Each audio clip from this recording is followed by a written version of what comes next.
Shalom. Selamat hari Minggu, Bapak Ibu Jemaat yang dikasihi oleh Tuhan Yesus Kristus. Kita bersyukur kepada Tuhan yang ada di tempat ini, juga yang ada di rumah masing-masing. Karena Tuhan tidak pernah meninggalkan kita, Tuhan selalu ada beserta dengan kita. Di dalam setiap situasi, musim hidup kita. Kita percaya bahwa Dia yang menuntun langkah hidup kita. Hingga kita boleh ada sampai pada saat ini. Dan secara khusus kita pada kesempatan minggu hari ini, kita akan memikirkan satu bagian tentang bagaimana jati diri seorang Kristen. Mari kita membuka satu bagian kebenaran firman Tuhan yang terambil dari kitab Rasul Paulus kepada jemaat yang ada di Filipi, pasal yang ketiga. Filipi pasal 3 ayat yang pertama bagian B sampai ayat yang ke-16. Saya akan bacakan kebenaran firman Tuhan ini untuk kita. Bapak Ibu Saudara bisa memperhatikan di dalam Alkitabnya masing-masing. Demikianlah kebenaran firman Tuhan. Menuliskan hal ini lagi kepadamu tidaklah berat bagiku dan memberi kepastian kepadamu. Hati-hatilah terhadap anjing-anjing. Hati-hatilah terhadap pekerja-pekerja yang jahat. Hati-hatilah terhadap penyunat-penyunat yang palsu. Karena kitalah orang-orang bersunat yang beribadah oleh Roh Allah dan bermegah dalam Kristus Yesus dan tidak menaruh percaya pada hal-hal lahiriah. Sekalipun aku juga ada alasan untuk menaruh percaya pada hal-hal lahiriah, jika ada orang lain menyangka dapat menaruh percaya pada hal-hal lahiriah, aku lebih lagi. Disunat pada hari ke-8 dari bangsa Israel, dari suku Benyamin, orang Ibrani asli, tentang pendirian terhadap hukum Taurat, aku orang Farisi. Tentang kegiatan, aku penganiaya jemaat. Tentang kebenaran dalam mentaati hukum Taurat, aku tidak bercacat. Tetapi apa yang dahulu merupakan keuntungan bagiku, sekarang kuanggap rugi karena Kristus. Malahan segala sesuatu kuanggap rugi karena pengenalan akan Kristus Yesus Tuhanku lebih mulia daripada semuanya. Oleh karena dialah aku telah melepaskan semuanya itu dan menganggapnya sampah, supaya aku memperoleh Kristus dan berada dalam Dia bukan dengan kebenaranku sendiri karena mentaati hukum Taurat, melainkan dengan kebenaran karena kepercayaan kepada Kristus, yaitu kebenaran yang Allah anugerahkan berdasarkan kepercayaan. Yang ku kehendaki ialah mengenal Dia dan kuasa kebangkitannya, dan persekutuan dalam penderitaannya, di mana aku menjadi serupa dengan Dia dalam kematiannya, supaya aku akhirnya beroleh kebangkitan dari antara orang mati. Bukan seolah-olah aku telah memperoleh hal ini atau telah sempurna, melainkan aku mengejarnya. Kalau aku dapat juga menangkapnya, karena aku pun telah ditangkap oleh Kristus Yesus. Saudara-saudara, aku sendiri tidak menganggap bahwa aku telah menangkapnya. Tetapi ini yang kulakukan, aku melupakan apa yang telah di belakangku dan mengarahkan diri kepada apa yang di hadapanku dan berlari-lari kepada tujuan untuk memperoleh hadiah, yaitu panggilan sorgawi dari Allah dalam Kristus Yesus. Karena itu marilah kita yang sempurna berpikir demikian. Dan jikalau lain pikiranmu tentang salah satu hal, hal itu akan dinyatakan Allah juga kepadamu. Tetapi baiklah tingkat pengertian yang telah kita capai, kita lanjutkan menurut jalan yang telah kita tempuh. Demikian kebenaran firman Tuhan untuk kita renungkan pada Minggu Kudus hari ini. Bapak Ibu saudara-saudara yang terkasih di dalam nama Tuhan kita Yesus Kristus. Bicara tentang jati diri merupakan nilai yang membentuk kehidupan tiap-tiap orang. Saya pikir bahwa bukan hanya manusia yang punya jati diri. Jati diri juga sering dikenakan kepada satu bangsa. Bangsa Indonesia jati dirinya seringkali digambarkan sebagai bangsa yang berdaulat, bangsa yang kemudian boleh dikatakan dengan penuh kebersamaan, gotong royong, Pancasila, Bhinneka Tunggal Ika, itu merupakan satu jati diri dari bangsa Indonesia. Dan bahkan kalau kita memperhatikan di dalam banyak hal bagaimana kemudian kehidupan bangsa-bangsa yang lain pun memiliki jati diri masing-masing. Oleh sebab itu kemudian jati diri merupakan satu gambaran simbol kekuasaan yang ada pada diri. Kalau diganggu, kalau digugat maka bisa marah bangsa. Demikian juga dengan kehidupan manusia. Ketika dia punya dan merasa bahwa jati dirinya terganggu atau jati dirinya tidak dihargai, jati dirinya tidak dihormati oleh orang lain, manusia seringkali merasakan bahwa hidupnya kemudian tidak nyaman. Hidupnya tidak tentram, hidupnya tidak damai.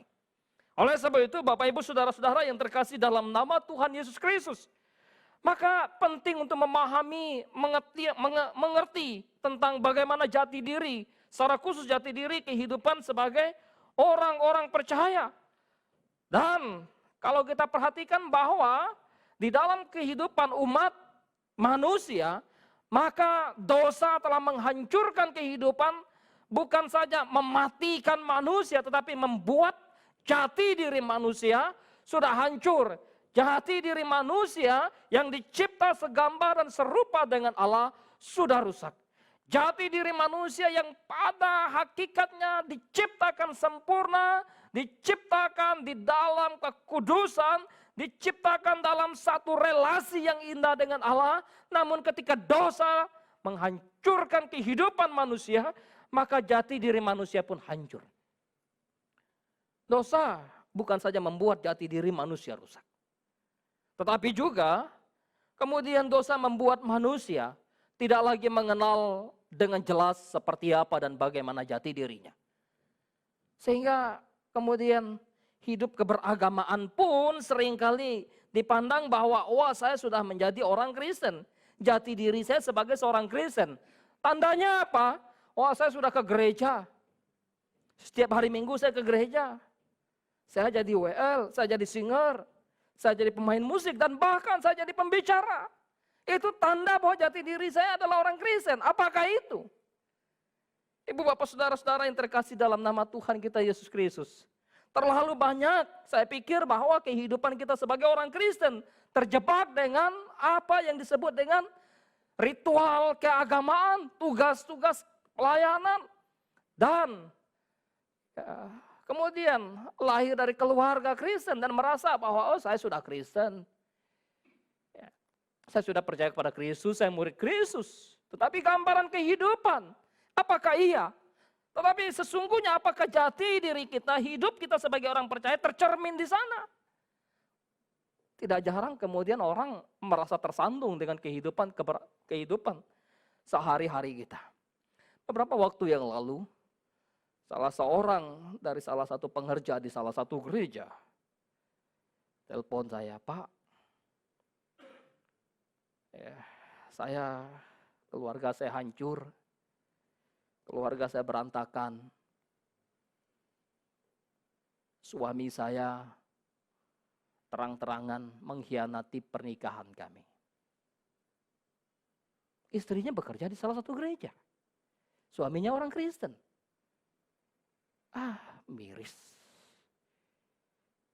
Ya, ibu bapak saudara yang dikasihi Tuhan. Karena itukah yang menjadi tanda, itukah yang menjadi simbol, itukah gambaran kehidupan jati diri seorang Kristen. Karena itu kita perlu mengintrospeksi diri sehingga kita tidak terjebak di dalam kehidupan pelayanan, kehidupan persekutuan, kehidupan. Barangkali ya baca Alkitab, doa, saat teduh, tapi tidak pada satu kelakuan hidup yang nyata. Ibu bapak saudara yang terkasih dalam nama Tuhan kita Yesus Kristus. Menarik kalau kita memperhatikan apa yang Paulus tuliskan kepada orang-orang percaya yang ada di Filipi. Karena memang ketika itu Paulus sedang dipenjara. Dia tidak bersama-sama dengan jemaat. Tapi surat ini merupakan surat yang sangat menarik.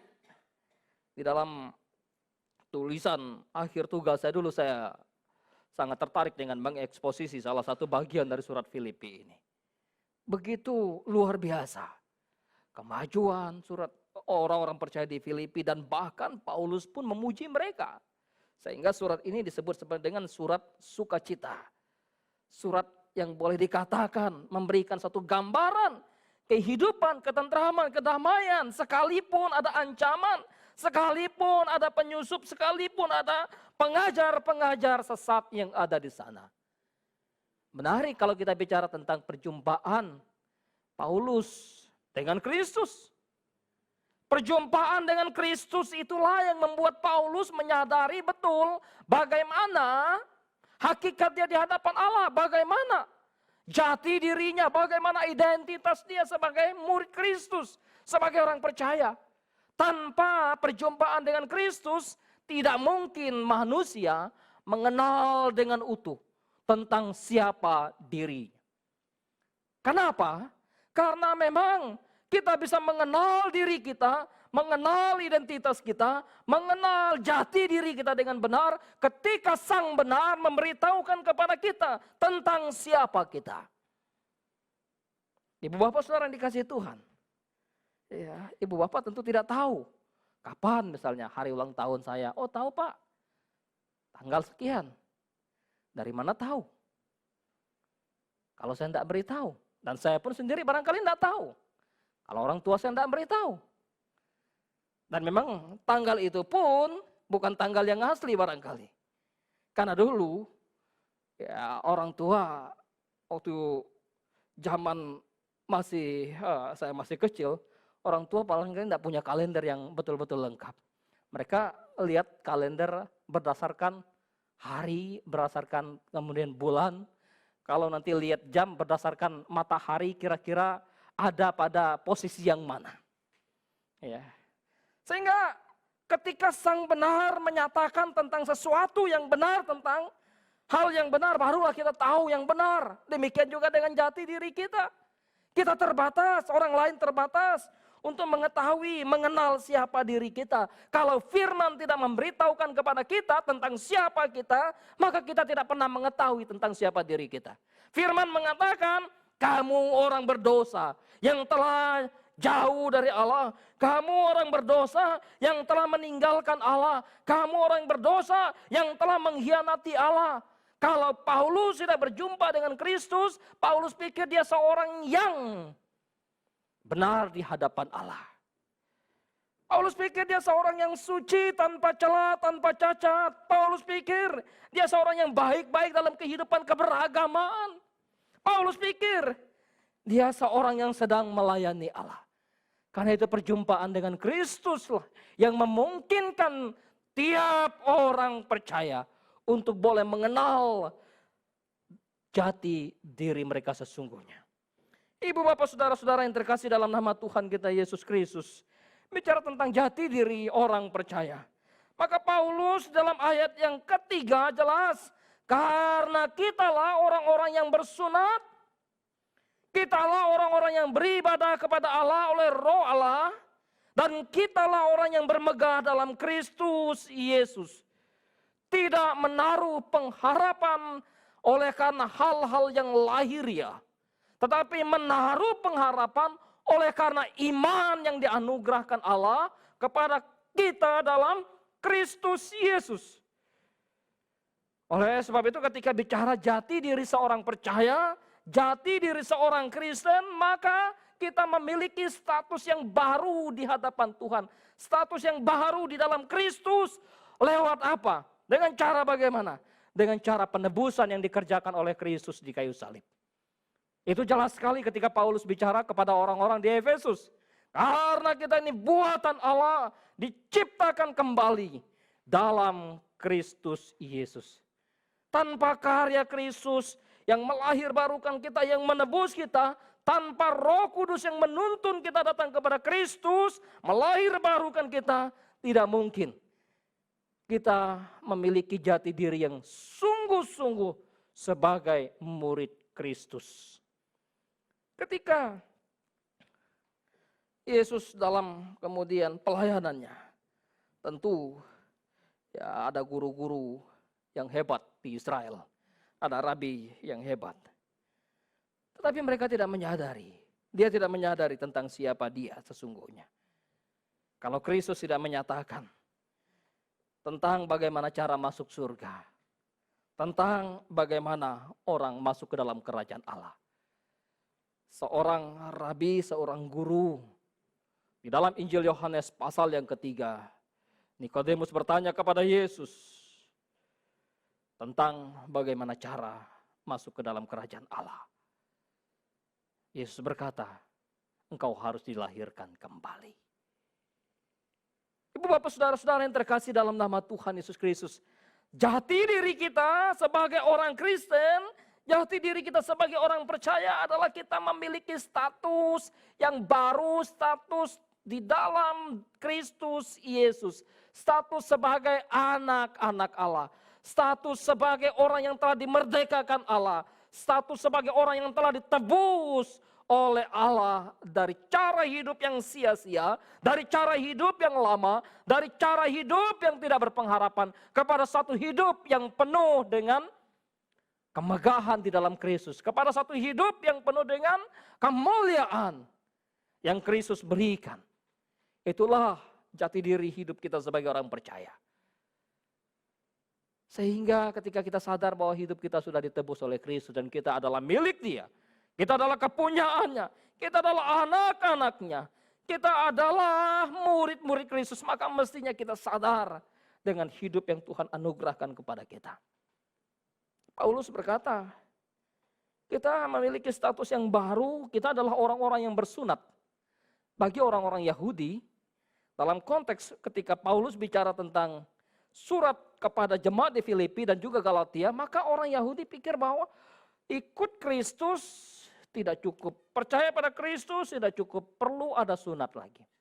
Padahal kalau kita perhatikan tulisan Paulus, baik di dalam kitabnya kepada jemaat di Galatia maupun kepada jemaat di Kolose, maka Paulus katakan sunat yang kita miliki atau sunat yang sekarang kita punyai bukan lagi sunat yang dikerjakan oleh tangan manusia, bukan lagi sunat lahiriah, tetapi sunat yang dikerjakan oleh Kristus lewat kematiannya, di mana darahnya dicurahkan di kayu salib dan Dia telah menebus kita dengan darahnya itu.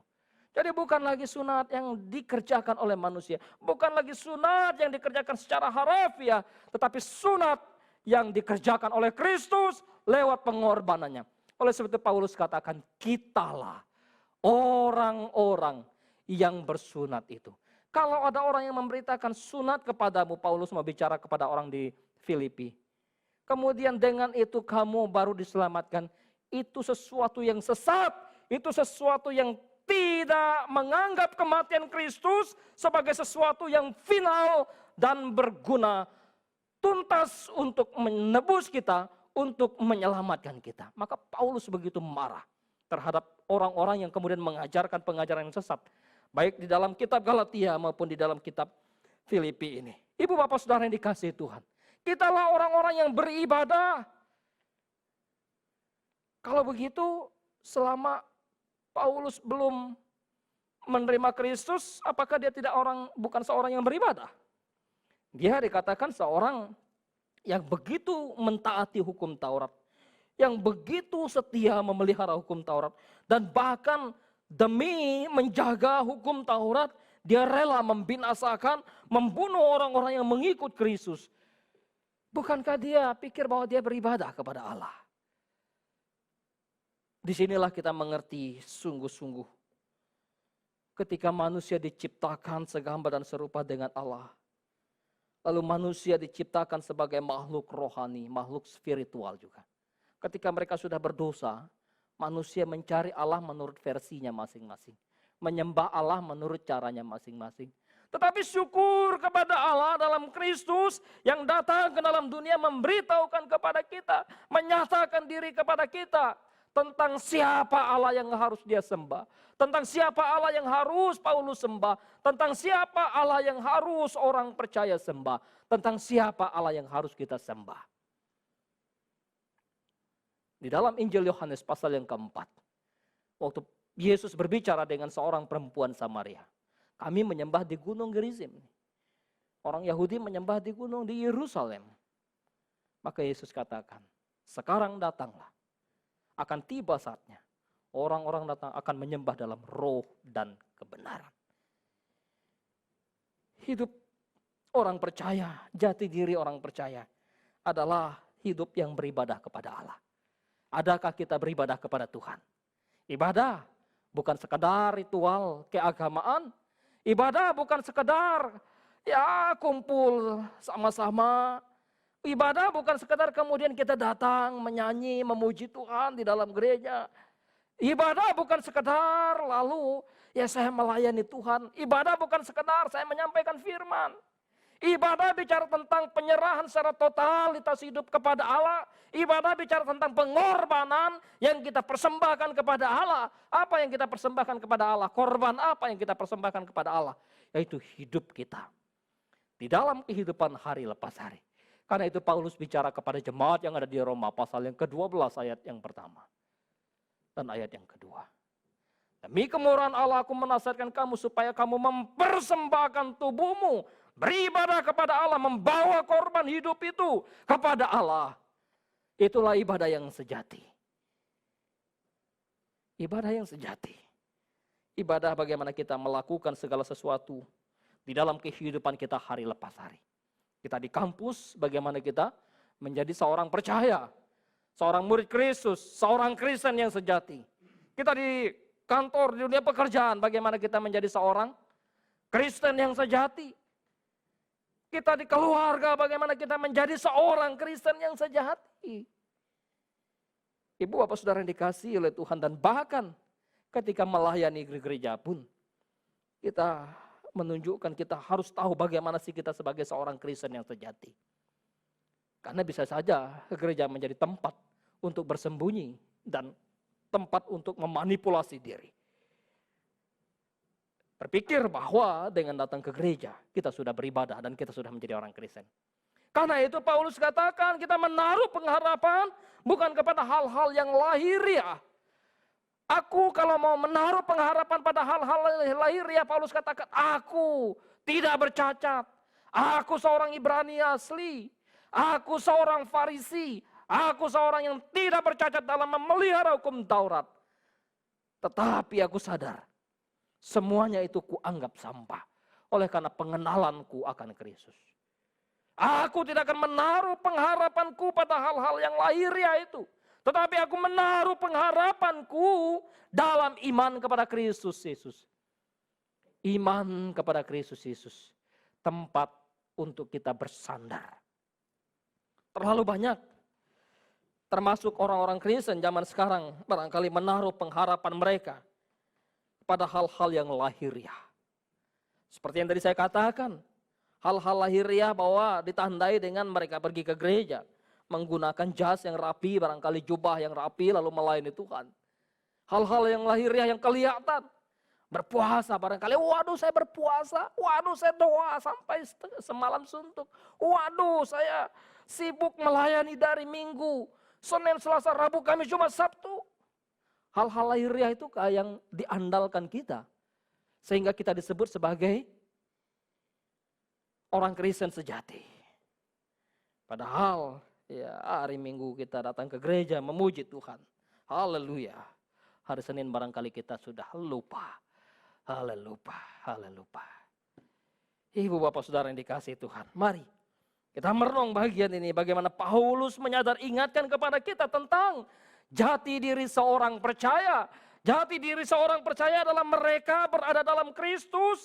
Berada di dalam Kristus berarti memiliki satu persekutuan yang erat, yang melekat di dalam Kristus Yesus. Digambarkan seperti ranting yang melekat pada sebatang pohon.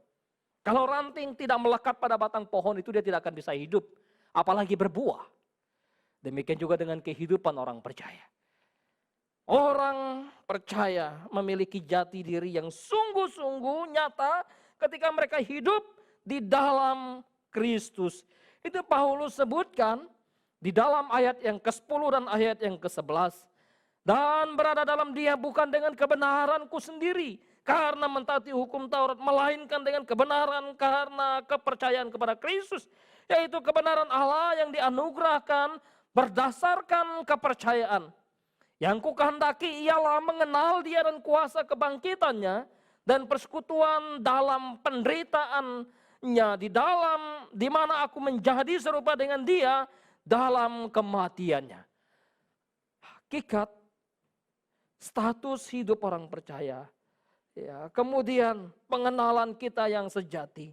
Bagaimana jati diri kita sebagai orang percaya yang ada dalam Kristus adalah bagaimana jati diri kita sebagai seorang Kristen yang sejati, Kristen yang sungguh-sungguh hidup serupa dengan Kristus. Hidup menyerupai Kristus itulah menjadi kerinduan Paulus. Aku menjadi satu atau bersekutu dalam penderitaannya dan kemudian dalam kebangkitannya, dalam kematiannya. Supaya apa? Kemudian aku beroleh kebangkitan juga dari antara orang mati. Saya pikir bahwa bagian ini sangat menarik kalau kita memperhatikan jati diri seorang Kristen. Maka mesti menjadi serupa dengan Kristus. Seperti apa sih rupa Kristus yang Paulus maksudkan di dalam kitab Filipi? Di dalam pasal sebelumnya, rupa Yesus yang digambarkan oleh Paulus adalah dia yang adalah Allah, yang setara dengan Allah, tidak menganggap kesetaraan itu sebagai sesuatu yang harus dipertahankan. Mengosongkan diri, menjadi manusia, datang ke dalam dunia, berkemah, diam di dalam dunia, di antara ciptaannya. Merendahkan diri, taat dan taat sampai mati di kayu salib. Menyerupai Kristus, serupa dengan Kristus. Kita serupa dengan kesucian.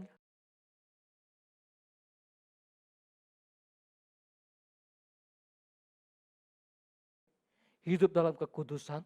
Memiliki hati yang peduli kepada jiwa-jiwa yang terabaikan. Memiliki hati yang peduli pada orang-orang yang membutuhkan pertolongan. Hidup serupa dengan Kristus. Itulah gambaran kehidupan, kesejatian seorang Kristen. Dan Paulus terus menerus berjuang. Dia tahu bagaimana dia telah ditangkap oleh Kristus, bagaimana dia telah didapatkan oleh Kristus, karena itu dia terus menerus berjuang untuk menjadi serupa dengan Kristus. Bagaimana kita bisa serupa dengan Kristus? Kita sudah ditebus dia. Kita sudah disucikan oleh darahnya. Kita sudah dilahir barukan oleh Allah. Oleh sebab itu, keserupaan dengan Kristus harusnya menjadi sesuatu yang penting juga dalam bagian ini. Bagaimana kita tidak lagi melihat kepada dosa-dosa yang di masa lampau lalu terikat lagi dengan dosa. Maka Paulus katakan, aku sekarang mengarahkan hidupku, mengarahkan langkahku, mengarahkan kakiku kepada masa depan. Yang lalu biar berlalu.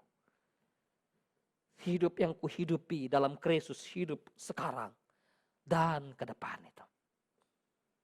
Banyak orang barangkali terjebak dengan masa lalu. Mengingat dosa masa lalu dan berpikir, waduh saya terlalu jahat, bagaimana mungkin Kristus mau mengasihi saya. Sehingga salah dalam melihat, salah dalam mengenal, salah dalam menilai diri, salah dalam menganalisa diri, dan bahkan salah dalam menentukan atau melihat identitas diri. Sehingga waduh saya frustasi, saya kecewa, waduh saya mau bunuh diri saja. Ya, tentu tidak demikian, bukan orang Kristen. Ibu bapak saudara yang terkasih dalam nama Tuhan kita Yesus Kristus. Kita serupa dengan Kristus. Kristus adalah yang sulung. Dan kita adalah anak-anaknya.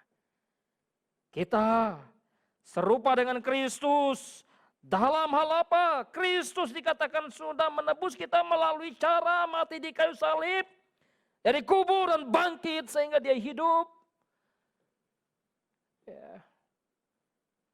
Kebangkitan Kristus itulah yang kemudian membawa kita untuk hidup di dalam anugerah Allah juga. Kebangkitan Kristus yang kemudian menjadikan kita juga hidup di dalam Dia, hidup dalam Kristus Yesus. Ibu bapak saudara-saudara yang terkasih dalam nama Tuhan kita Yesus Kristus. Hidup kita serupa dengan Kristus di tengah-tengah dunia ini. Dan hal yang ketiga, hakikat hidup orang percaya, jati diri orang Kristen yang sesungguhnya adalah seperti yang Paulus katakan, berfokus, berkomitmen pada panggilan Kristus, berpegang pada kemajuan Injil yang telah diterimanya. Di dalam ayat yang ke-13 sampai 16, aku sendiri tidak menganggap bahwa aku telah menangkapnya, tetapi ini yang kulakukan, aku melupakan apa yang telah di belakangku, mengarahkan kepada apa yang di hadapanku, berlari kepada tujuan untuk memperoleh hadiah, yaitu panggilan surgawi. Jati diri orang percaya adalah bagaimana mereka ahli waris dari kerajaan surga itu, memiliki suatu panggilan dari surga untuk hidup di dalam kebenaran Allah. Karena itu Paulus katakan dalam ayat yang ke-16, tetapi baiklah tingkat pengertian yang telah kita capai, kita lanjutkan menurut jalan yang telah kita tempuh. Menurut jalan setelah kita terima Kristus, teruslah berjalan dalam kebenaran itu. Teruslah berjalan dalam Injil itu. Hiduplah berpadanan dengan Injil. Pasal yang pertama ayat yang ke-27 dari kitab Filipi ini. Paulus bicara. Itulah jati diri kehidupan kita. Jati diri hidup kita sebagai orang percaya. Wah saya sehat, tanda saya orang percaya. Saya enggak sakit. Ya, bukan itu. Wah saya kaya, ini tanda saya orang percaya. Bukan itu. Kalau begitu orang miskin apakah bukan orang percaya kalau dia terima Kristus? Wah saya naik jabatan.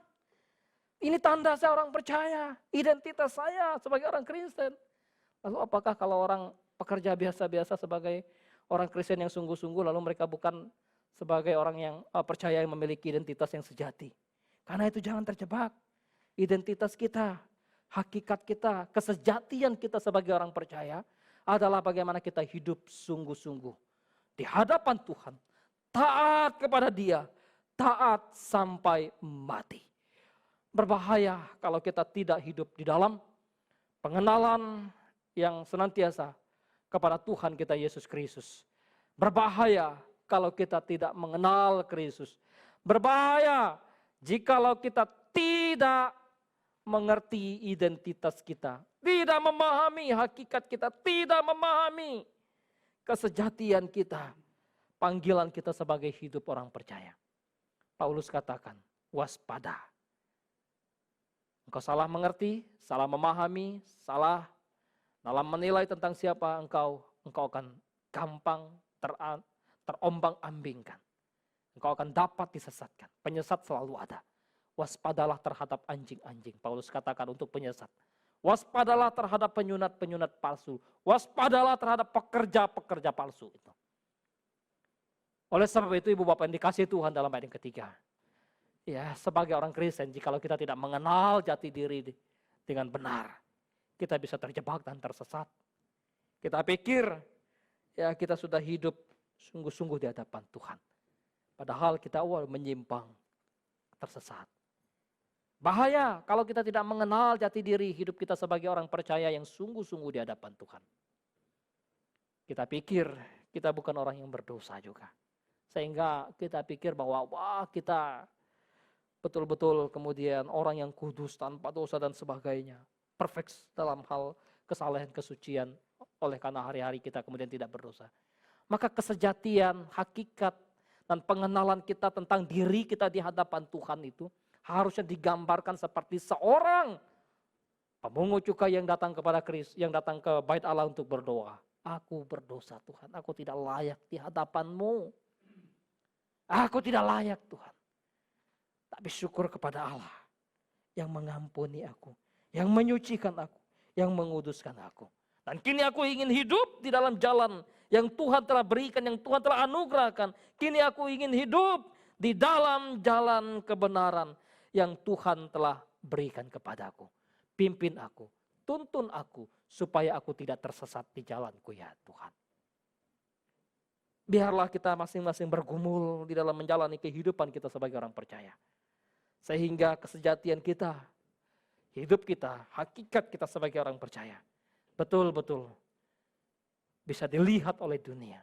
Sebagai garam, memberikan rasa pada dunia. Sebagai terang, menyinari kegelapan dunia yang sedang gelap. Menjadi saksi Kristus di sana. Dan orang melihat di dalam diri kita, Kristus hidup itu. Mari kita tundukkan kepala, kita berdoa kepada Tuhan.